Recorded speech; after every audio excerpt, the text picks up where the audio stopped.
नमस्कार, आप देख रहे हैं न्यूज इंडिया। मैं हूं आपके साथ पूजा मोहन पांडे। खेल का मैदान जिसमें खिलाड़ी लगाते हैं अपनी जान, और खेल का मैदान सबसे बड़ा ओलंपिक पेरिस 2024। बड़ी अपडेट आपको दे दे, पेरिस ओलंपिक से भारत के लिए बड़ी खुशखबरी है। नीरज चोपड़ा ने जावलिन थ्रो में सिल्वर जीता है। इस ओलंपिक में भारत के लिए जीता पहला सिल्वर। अपना खिताब बचाने से चूके नीरज चोपड़ा। नीरज चोपड़ा ने 89.45 मीटर का थ्रो किया। कल जब पूरा देश सो रहा था, तब भारत के लिए पेरिस ओलंपिक से बहुत अच्छी खबर सामने आई है। विश्व चैंपियन नीरज चोपड़ा ने जैवलिन थ्रो में भारत के लिए सिल्वर मेडल जीता है। चोपड़ा मेंस जैवलिन फाइनल में अपने टोक्यो 2020 खिताब का बचाव करने से चूक गए हैं। 26 वर्षीय चोपड़ा ने 89.45 मीटर का थ्रो करके रजत पदक यानी कि सिल्वर मेडल अपने नाम किया, जो उनके करियर का दूसरा सर्वश्रेष्ठ थ्रो है। वो ओलंपिक में 2 पदक जीतने वाले स्वतंत्र भारत के पहले ट्रैक एंड फील्ड एथलीट बन गए हैं। और नीरज चोपड़ा को बधाई देने वालों का तांता लग गया। घर में पटाखों की आवाज, मिठाई की मिठास, सब कुछ घुलती मिलती नजर आई। इस बीच प्रधानमंत्री नरेंद्र मोदी से लेकर के लगभग हर राज्य के मुख्यमंत्री, केंद्रीय मंत्री और हस्तियों ने नीरज चोपड़ा को अभिवादित किया है, उनको बधाई दी है। लेकिन किसने गोल्ड मेडल जीता वो भी समझ लीजिए। अरशद नदीम, जिन्होंने नीरज चोपड़ा की चूक का फायदा उठाया, या यूं समझिए कि वो उनके लिए अवसर बना। क्या कह रहे हैं नीरज चोपड़ा इस बीच, सुनिए। के लिए जब भी मेडल जीतते हैं उसकी खुशी तो होती है, लेकिन वही है कि पर्सनली मतलब मेडल की बात अलग है, लेकिन अब टाइम है इम्प्रूवमेंट करने का थ्रो में भी, और जो भी कुछ इंजरी वगैरह है जो चल रही हैं उन पे अभी काम करना है, और जो कमियां हैं उनको सुधारेंगे, टीम के साथ बैठ के बात करेंगे। और अच्छा रहा है टोटली। अगर ऑल ओवर देखें तो अपनी इंडिया की परफॉर्मेंस अच्छी रही है। टोक्यो के साथ वही गोल्ड या ब्रोंज, सिल्वर, उन पे कंपेयर ना करें। इस बार जो एथलीट खेल रहे हैं बहुत ही मन से खेल रहे हैं, दिल से खेल रहे हैं, और ऑल ओवर परफॉर्मेंस सही रही है।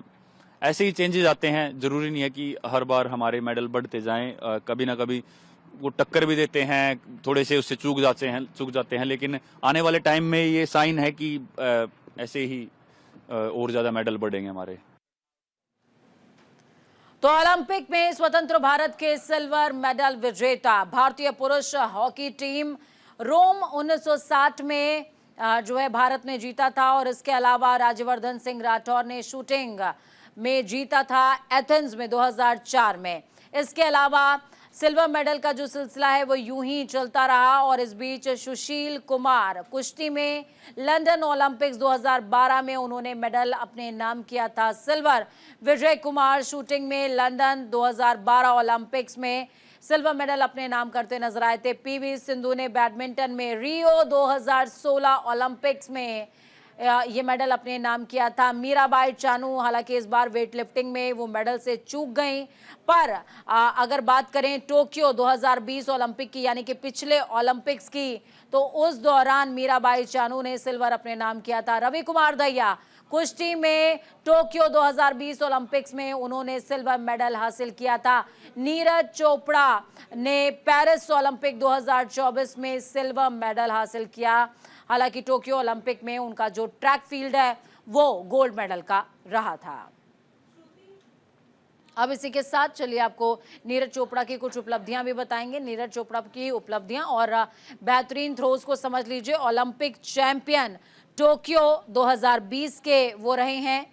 देखिए, वर्ल्ड चैंपियन बुडापेस्ट में, ओलंपिक में सिल्वर मेडल पेरिस ओलंपिक्स में उन्होंने हासिल किया है। डायमंड लीग फाइनल विजेता ज्यूरिख 2022 में, वर्ल्ड चैंपियनशिप के रजत पदक विजेता यूजीन में रहे हैं। एशियन गेम्स चैंपियन जकार्ता 2018, और इसी तरीके से Commonwealth game champion Gold Coast, Olympic champion Tokyo 2022 और टोक्यो 2020 माफ कीजिएगा, टोक्यो 2020 से ही नीरज चोपड़ा का नाम बहुत तेजी से चमका और उनको पूरी दुनिया गोल्डन बॉय के नाम से जानने लगी।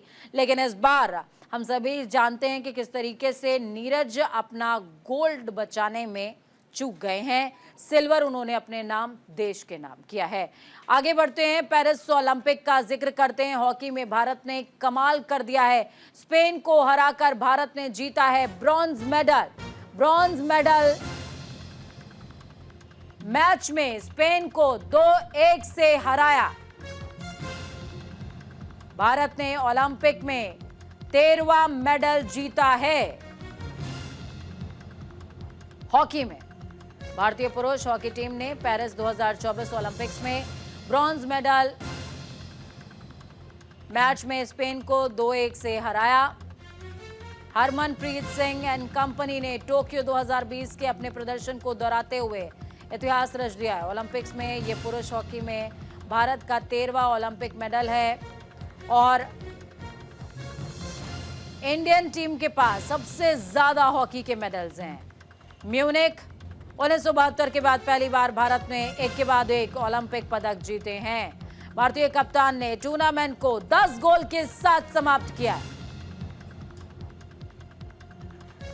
तो बेहद खास रहा ये मैच क्योंकि 52 सालों के बाद इंडिया ने हिस्ट्री को दोहराया है।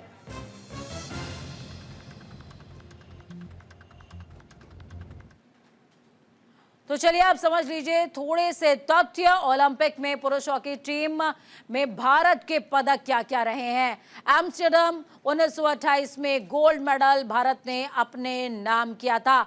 लॉस एंजलिस का जिक्र जरूरी है, 1932 में गोल्ड मेडल भारत ने अपने नाम किया था। बर्लिन में 1936 में गोल्ड मेडल भारत ने अपने नाम किया। लंदन 1948 में गोल्ड मेडल अपने नाम भारत ने किया था। हेलेंस्की 1952 गोल्ड मेडल भारत ने अपने नाम किया। मेलबर्न में गोल्ड मेडल भारत ने अपने नाम किया है। रोम 1960 में सिल्वर मेडल भारत ने अपने नाम किया। टोक्यो 1964 में गोल्ड मेडल अपने नाम किया। मैक्सिको सिटी 1968 में ब्रॉन्ज मेडल भारत ने अपने नाम किया। म्यूनिख में 1972 में ब्रॉन्ज मेडल अपने नाम किया है। लेकिन यहां पर ध्यान देने वाली बात क्या है वो समझ लीजिए, 1968 में ब्रॉन्ज और म्यूनिख 1972 में ब्रॉन्ज, और 52 सालों के बाद दोबारा ऐसा हुआ है कि जब कंटिन्यूअसली इंडिया ने 2 ब्रॉन्ज मेडल अपने नाम किए हैं। टोक्यो 2020 में ब्रॉन्ज मेडल इंडिया ने अपने नाम किया और अब पेरिस 2024, 52 सालों के बाद इंडिया ने लगातार 2 ओलंपिक्स में ब्रॉन्ज मेडल या यूं समझिए कि मेडल अपने नाम कर लिया है। चलिए सीधे न्यूज रूम का रुख करते हैं। न्यूज रूम से हमारे साथ में सहयोगी आदित्य झा जुड़े हुए हैं। आदित्य, कल भारत के लिए बहुत अच्छा दिन रहा। 2 मेडल्स की खबर सामने आई। जिस दौरान भारत सो रहा था उस दौरान भारत के जाबाज खिलाड़ी जो फील्ड पर थे वो इतिहास रच रहे थे। जी बिल्कुल, पेरिस ओलंपिक्स के लिए अगर हम बात करें तो कल का दिन सबसे बेहतरीन रहा भारत के लिए, जहां हमने 2 मेडल जीते, एक सिल्वर और एक ब्रॉन्ज।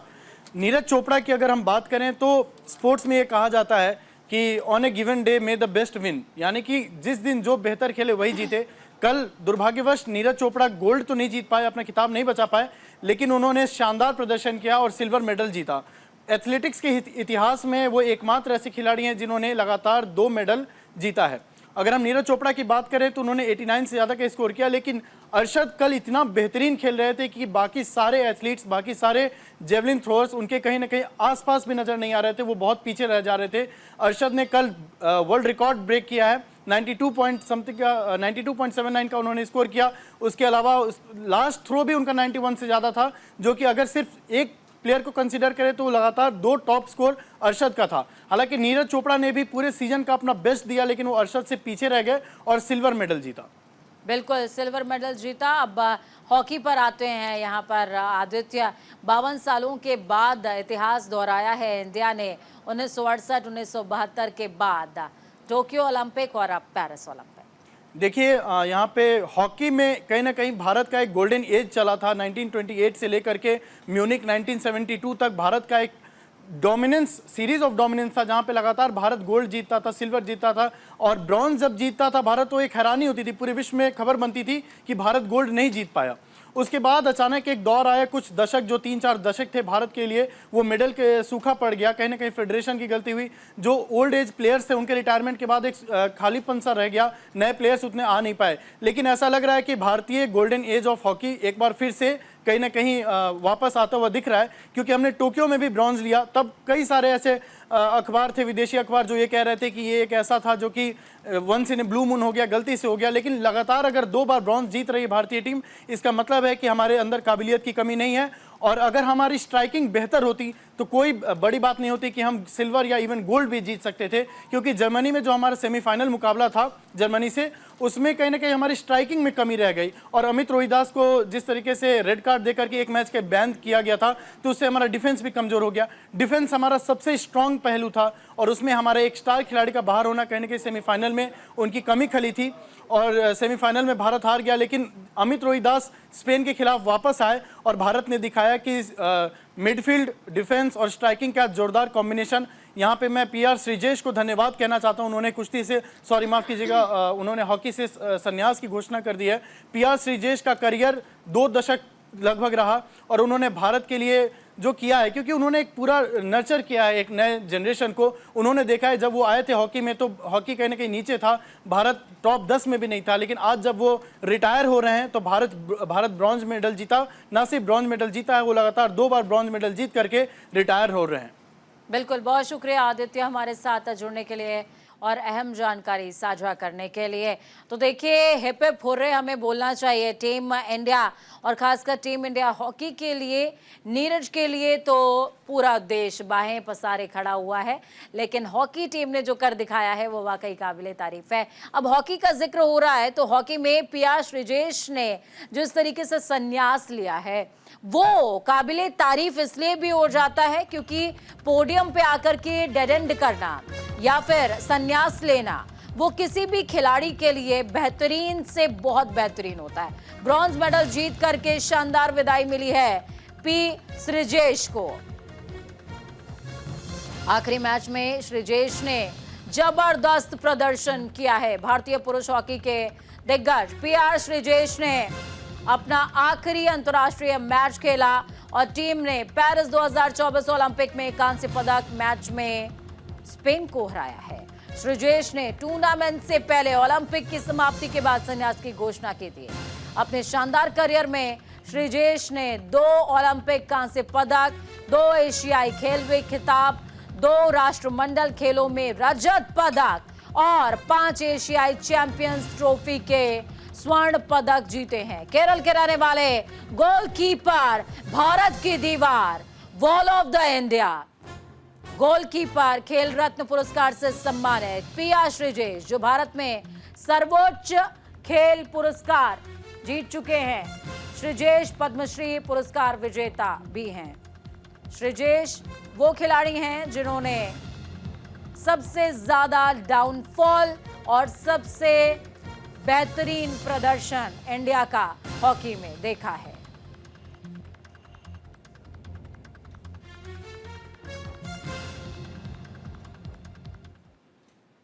ज्योति आरा जी का पेरिस ओलंपिक अभियान, जी हां, महिलाओं की 100 मीटर हर्डल्स रेस के रैपिड चेंज राउंड में 16वें स्थान पर रहते हुए समाप्त हो गया।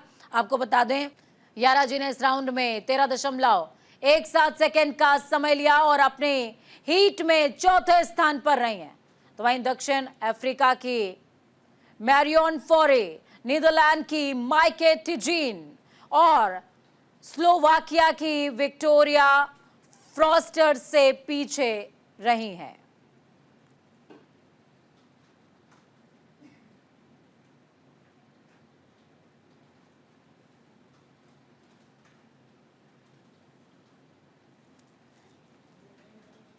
तो ज्योति आरा जी का अभियान समाप्त हो गया है। 100 मीटर हर्डल्स रेस में 16वें स्थान पर रहे हैं। तो ज्योति यारा जी का अभियान जरूर यहाँ पर समाप्त हो गया, लेकिन भारत को विश्वास जरूर है कि ज्योति दोबारा से उठ खड़ी होंगी और हडल रेस की हडल को जरूर क्रॉस कर लेंगी। आप देखिए यहाँ पर, आइए आपको पेरिस ओलंपिक की मेडल टैली से रूबरू करवा देते हैं। America 30 medal gold, 38 medal silver और 35 मेडल ब्रॉन्ज के साथ में 103 की तालिका पर। चाइना की अगर बात करें तो 29 और सिल्वर 25 और ब्रॉन्ज मेडल 13, 73 मेडल की लिस्ट के साथ में चाइना सेकंड पर स्ट्राइक कर रहा है। ऑस्ट्रेलिया, समझ लीजिए कंगारूज को भारत ने जरूर शिकस्त दी, लेकिन कंगारूज मेडल्स के मामले में अभी हमसे बहुत आगे हैं।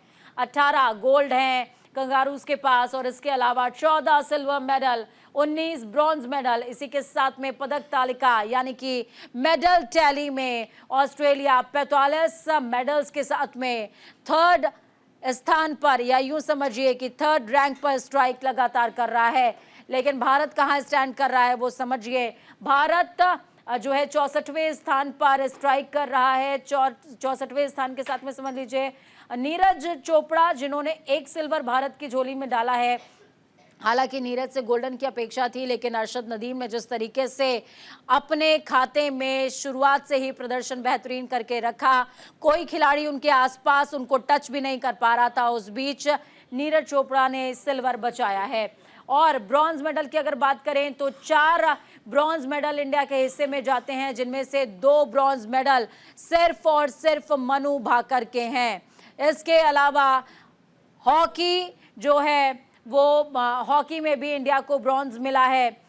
शूटिंग के 3 मेडल्स इंडिया के पास हैं, जबकि यहाँ पर पदक तालिका की अगर हम बात करें तो 5 मेडल्स इंडिया के पास इस बार आते हैं। और आज और कल 2 दिन का मैच और बचता है, इसके बाद ओलंपिक में ज़्यादा कुछ बात करने को नहीं रहेगा। लेकिन यहाँ पर आपको ध्यान क्या देना चाहिए? ध्यान हमें ये देना चाहिए कि इंडिया जिस तरीके से लगातार खेल के मामले में भी ग्रो कर रहा है, आपको ये जान करके प्रसन्नता होगी या थोड़ा सा धैर्य आपके मन को जरूर आएगा कि इंडिया के ज्यादातर प्लेयर्स जो है वो 4th रैंक पर आकर के स्टॉप हुए हैं। और इंडिया समेत न्यूज इंडिया भी इस बात की कामना करता है कि आप आगे बढ़िए, हम आपके साथ में हैं और अगली बार आपका गोल्ड, सिल्वर या फिर ब्रॉन्ज जरूर पक्का होगा। पदक आप हैं हमारे लिए, क्योंकि आप हमारे सीने में धड़कते हैं। एथलीट्स महिला 400 मीटर रिले राउंड की बात की जाए तो दोपहर 2:10 पर जो है ये मुकाबला होना है। ये आज के मुकाबले हैं जिन पर आपकी निगाह होनी चाहिए। पुरुष की अगर बात की जाए तो 400 मीटर रिले राउंड होना है और ये 2:35 पर होगा। दोपहर का ये मैच है, इस पर भी आपकी नज़र होनी चाहिए। कुश्ती का जो मैच है पुरुष फ्री स्टाइल, इसमें भारत के लिए संभावनाएं ज़रूर रही हैं। 57 किलोग्राम कांस्य पदक मैच है। अमन सहरावत बनाम डेरियन टोई क्रूज जो है। इसके अलावा पुर्तगाल रात में 9:45 पर ये मैच खेला जाएगा। अमन सहरावत से लगातार ये उम्मीद पूरा देश कर रहा है कि वो मेडल लेकर के आएंगे और इसी के साथ में हमारी जो पदक तालिका पिछली बार 7 की थी, इस बार उसके आसपास ही रह सकती है। गोल्फ की अगर बात करें तो महिला व्यक्तिगत स्ट्रोक प्ले राउंड में अगर बात करें तो अदिति अशोक और दीक्षा डागर दोपहर को 12:30 बजे यानी कि अब से कुछ ही देर के बाद जो है ये वो खेलने वाली हैं फील्ड में। सभी की निगाह रहेगी, पूरा देश उनसे मेडल की अपेक्षा कर रहा है। अदिति अशोक से मेडल की अपेक्षा सबसे ज़्यादा की जा रही है। तो आज इंडिया 2 मेडल्स की आस लगाए हुए है। अदिति अशोक और अमन सहरावत, इन दोनों से ही उन्होंने मेडल की आस लगा रखी है। लेकिन ऐसा नहीं है कि हम बाकी गेम्स में हमको रुचि नहीं है या फिर हमें अपने खिलाड़ियों पर भरोसा नहीं है। भरोसा है, आप आगे बढ़िए और हमें पूरा यकीन है कि आप इंडिया का सम्मान ऊंचा करके ही आएंगे। तो देखिए ये है पेरिस ओलंपिक की कुछ झलकियां जो हमने आपके साथ में साझा करी। कितने मेडल्स हमारे पास आए, मेडल तालिका में हम कहां पर स्टैंड कर रहे हैं। लेकिन हमें ये तो ज़रूर समझना होगा कि इंडिया को अभी खेल में बहुत ज़्यादा अपना आउटकम देने की जरूरत है। इंडिया के अब 2 से 3 मैचेस ही शेष रह जाते हैं जिनमें हमें पदक की उम्मीद भी है और हमारे खिलाड़ी भी वहां पर डटे हुए हैं। ऐसे में 2 से 3 मैचेस जो हमारे बचे हुए हैं अलग अलग खेलों के, उन तमाम खिलाड़ियों के लिए न्यूज़ इंडिया की तरफ से अनंत शुभकामनाएं। आप आगे बढ़िए और पदक लेकर के लौटिए। लेकिन अगर किसी कारणवश आपका दिन अगर पदक के लिए बेहतरीन नहीं भी रहता है तो याद रखिए, आप हमारे पदक हैं, आप हमारे सीने में धड़कते हैं। वक्त यहाँ पर छोटे से ब्रेक का। ब्रेक के उस पार खबरों का सफर लगातार जारी है। बने रहिए न्यूज़ इंडिया के साथ, क्योंकि हम हैं राष्ट्र की आवाज।